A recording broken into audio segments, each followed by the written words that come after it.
1994 has gone down as one of Sonic the Hedgehog's strongest years. You know, ignoring SEGA being all weird and predatory by splitting one game into two and charging full price for both. It's a good thing their output was good enough back then for most people to look past that part. 1993 may have seen more releases for the franchise, but 1994 was the year the quality more or less matched the quantity. I mean, sure, Sonic Drift was a harmless little nothing of a game, but it's not like it was terrible. But probably the least important Sonic release this year was the Game Gear port of Sonic Spinball, which strangely launched almost a full year after the original Genesis version. Sonic Spinball did fine in its day, but I can't imagine it was popular enough to warrant some massive demand for a portable release. I guess Sega felt otherwise. The Game Gear version's differences are about what you'd expect, namely graphical downsizing and new music to account for lesser tech. There are still 4 different boards to clear like the Genesis version, but board layouts are also simplified somewhat and enemies are scarcer. A few bosses have also been swapped out for less complex alternatives. Each board has new introductory splash screens, and a couple even had their names changed for whatever reason.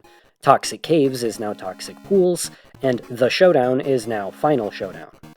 Completely new to the Game Gear version are the bonus stages. Each one is a time trial consisting of 3 connected cages, with the passage to each one opened by collecting at least half of the available rings per cage. Physics in general are tweaked from the Genesis game due to running on a different engine, and I did notice an all-around unresponsiveness to the controls, especially whenever Sonic was on foot. Nevertheless, this version did seem a lot easier, no doubt thanks to the simplified board layouts, not to mention lowered Chaos Emerald requirements for each one. There's more instances of flat ground to run and spin dash on, and a lot fewer interactables, and that results in a much less time-consuming experience. For instance, those annoying clucks in Lava Powerhouse are nowhere to be found. I was also surprised to find 1 or 2 little hidden areas that contain extra lives. It felt like the mainline games in a way. For a downsized port of a console game, it's fine.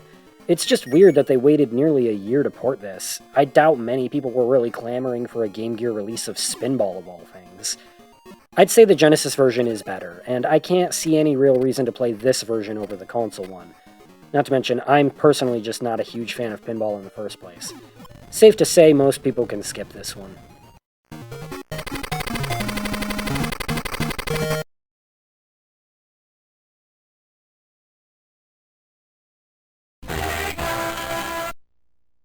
Released to coincide with Sonic & Knuckles on the Genesis, Sonic Triple Trouble, or in Japan, Sonic & Tails 2, is the sequel to Sonic Chaos, or in Japan, Sonic & Tails. Right off the bat, I'll say that this is where Game Gear Sonic finally found some really solid footing, as this is easily the handheld entry that falls most in line with the console Sonics in terms of both scope and quality. Both Sonic and Tails are playable again, with the same movesets as last time. Tails' flight has been tweaked somewhat. It's still only activated from a standstill, but handles a little more like it does in Sonic 3 this time. Sonic's rocket shoes power up from Sonic Chaos Return, and this time are joined by the Hyper Heli Tails, a power-up which acts much the same way for Tails. Each character also gets a level-specific power-up exclusive to them. Sonic gets a jet snowboard in Robotnik Winter Zone, and in Tidal Plant Zone, Tails gets access to his submarine, the Sea Fox, which can drill through obstacles, fire explosives, and all around makes underwater traversal a breeze. He even gets to use it during the zone's boss fight. Rings are handled a bit differently in this game. For one thing, this is the first Game Gear Sonic title where your ring count can actually go past 100, but moreover, it's the first Sonic game to have varying degrees of ring loss depending on the type of damage your character takes. Instead of losing all your rings each time, you'll lose 50 if damaged by spikes, and 30 in most other cases. Levels in Triple Trouble tend to be pretty dense, so reaching higher ring counts here isn't unheard of. This results in a system that tends to be very forgiving to the player, and Triple Trouble is a fairly easy game in general. There are rings in the boss acts this time, just like in Sonic Chaos, but typically they're hidden and very few, meaning bosses still pose notable challenges. The final boss was a bit odd in one respect. It's vulnerable only at a time when it appears it wouldn't be. You might think that you would take damage from these electric sparks coming out of the bottom, but no, that's actually the boss's weak point, and that flies in the face of decades of learned behavior I've gained from other platformers. New and unique to Triple Trouble is a mechanic that allows your character to roll into a ball in mid-air after being launched from a spring or a ramp, something that isn't normally possible in other Sonic titles. This allows you to protect yourself from mid-air damage, and even adjust your trajectory and airtime when launching from springs if timed correctly. However, this can only be done once per fall and only lasts for about a second, so you also need to take care not to waste it. This mechanic is even required for beating the game's first boss, so the game designers really encourage you to learn how to master this technique up front. Special stages return, this time for both characters. Here they're accessed by collecting at least 50 rings and then locating a Chaos Emerald item box hidden in each act. The stages come in 2 flavors. The second and fourth emeralds see you flying the tornado in behind the back segments, with the goal of collecting a set quota of rings while avoiding floating mines. The other 3 emeralds require you to navigate through a puzzle obstacle course of platforms, pits, and breakable passages within a certain time limit. All of the special stages end with their own boss fight before finally claiming the emerald, and the 6th and final one is gained by defeating Eggman at the end of the game like usual. Overall, I found the process of collecting all the Chaos Emeralds pretty painless in this one. I never had to scour the levels to meet the ring requirement, and the emerald boxes were placed in clever, intuitive locations. And since there's one hidden in every act sans boss acts, this means you're granted a more than generous 12 chances to collect the 5 emeralds.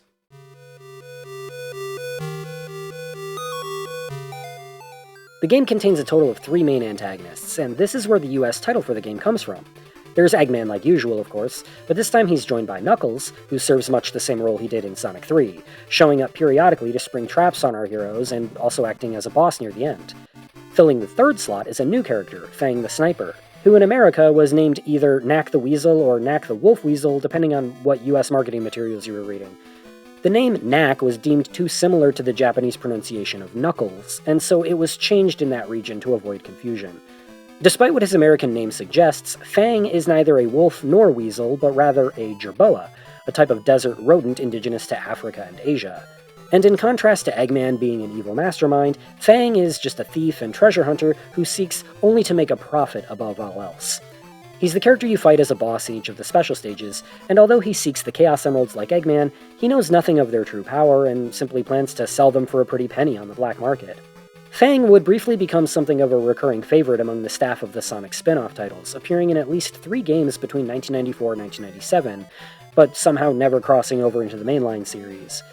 He would show up as an Easter egg in various games throughout the 2010s, before finally being given the spotlight again in Sonic Superstars, 27 years after his last proper appearance.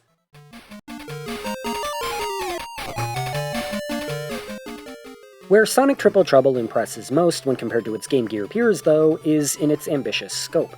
Now that Aspect was a few titles deep into the franchise, it seems like they had gained the experience and the confidence to try and match the sense of spectacle seen in Sonic's console outings. As mentioned before, levels are long and densely designed, but also feature plenty of unique obstacles and gimmicks that add their own flair to everything. From the fall-through snow and windy updrafts of Robotnik Winter Zone, to the quicksand and breakable glass orbs of Meta Junglera Zone. Each stage tries to bring something new to the table. And just to keep to the tradition of the Game Gear Sonic titles, the final level contains the good old mazes of high-speed tubes. The standout, though, is without a doubt the boss of Sunset Park Zone, where the end of Act 2 seamlessly transitions into a moving train, with music slowly building as you dash your way to the front to destroy the locomotive while dodging flying enemies and cannonballs. It's a really cool set piece, and it says something about how memorable it is that, after all these years, I remembered and looked forward to that particular boss, and yet completely forgot that Metal Sonic is in this game.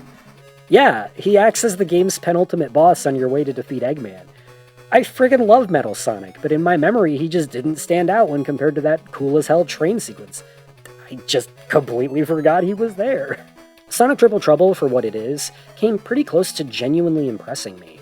Of the Game Gear Sonic titles I've covered so far, this is the first one I can say stands on its own as a pretty enjoyable title in its own right, rather than just being a shallow companion piece to whatever that year's big console title was. Does it stack up to the console Sonic games? No, of course not, but it puts in a real effort and is a pretty noticeable step up from what the Game Gear had seen before. One fan in particular really seemed to have a soft spot for it, as in 2022 we saw the release of a fan-made remake of Sonic Triple Trouble, reimagined as a period-accurate Genesis title. All the levels from the portable version are rebuilt in new, larger, fleshed-out recreations, with a few new levels, bonus stages, and bosses thrown in, as well as a rewritten story that places the game directly after the events of Sonic 3 and Knuckles. The main gameplay now revolves around a mechanic that allows the player to switch between Sonic and Tails on the fly to take advantage of each one's unique movesets as need be, and also features Knuckles as an unlockable character as well as a competitive 2-player mode. It's been incredibly well received by the Sonic fandom, widely considered one of the best Sonic fan games of recent years. Normally I wouldn't go out of my way to talk about fan projects, that's just not what this video series is about, but this is one that I felt warranted mention because it just makes sense. Because if there's one Sonic Game Gear title that really feels like it should have gotten the full Genesis treatment, it's this one. Try it out if you can, both the original and the Fangame. It's not a long game, and it's a pretty enjoyable way to spend an afternoon.